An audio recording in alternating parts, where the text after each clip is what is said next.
The Sentencing Advisory, my question is to the Attorney. The Sentencing Advisory Council's comprehensive report handed down this week outlined the trends in sentencing for sex offenders between 2010 and 2019.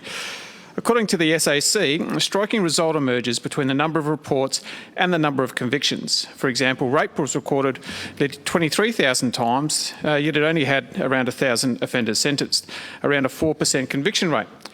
These results would indicate that as a victim of crime, it wouldn't make you feel very confident to continue going through the arduous court process.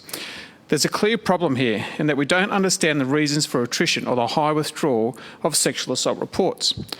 Attorney, why does Victoria not record this data so we can actually address the undisclosed issues with sexual offence reporting and conviction? Attorney General. Thank you, President. I thank Mr Grimley for his question and indeed bringing to the attention of House the recent Sentencing Advisory Council report on sexual offences in Victoria.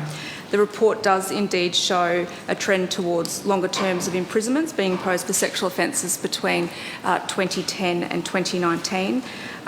The government, as this House would be familiar with, is committed to ensuring that our laws respond effectively to sexual offending, and it's vital that perpetrators are held to account, and data and experiences of the court are very valuable tools to inform that we're keeping up with community expectations and responding to law reform as required. And that's why it's so important that the Victorian Law Reform Commission has been asked to review and report on Victoria's laws relating to rape, sexual assault and associated adult and child sex offences, so that we can ensure that we have all of the information looked at in a detailed way, involving consultation with experts and those that have had experiences through the criminal justice system. And I look forward to that report in the coming months, and indeed I'm sure we'll be bringing back reform and having further discussions about this area of the criminal law in due course. Mr Grimley on a supplementary.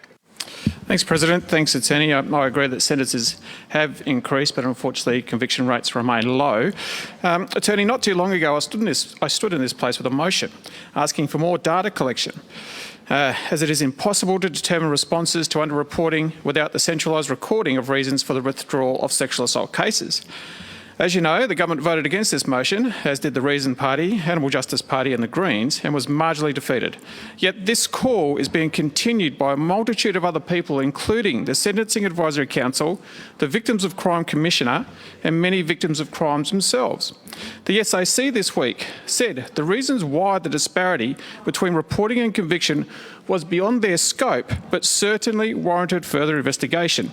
Therefore, my supplementary question is, Attorney, will the government commit to the SAC recommendation of commencing further investigation into this disparity between reporting and conviction and start collecting the data? Thank you. Attorney General. Thank you, President. As I explained in my answer to the member's substantive question, the VLRC is undertaking a comprehensive review into sexual offending. As the member has identified, it's an incredibly complex area of law. We want to have a state where those that experience sexual offending can come forward and report those crimes, and we are seeing greater increases in reporting. Of course, I do acknowledge that the conviction rates of sexual assault are low, and that goes to some of the complexities there are with establishing evidence and conviction rates through the courts, which is why I'm very interested in the recommendations of the VLRC that will look at not just responses through the criminal justice system, but indeed other ways that we can indeed respond to parties that have sexual assault complaints, and that report is due in a couple of months, and I'm sure we'll have further conversations about that. Minister, statement.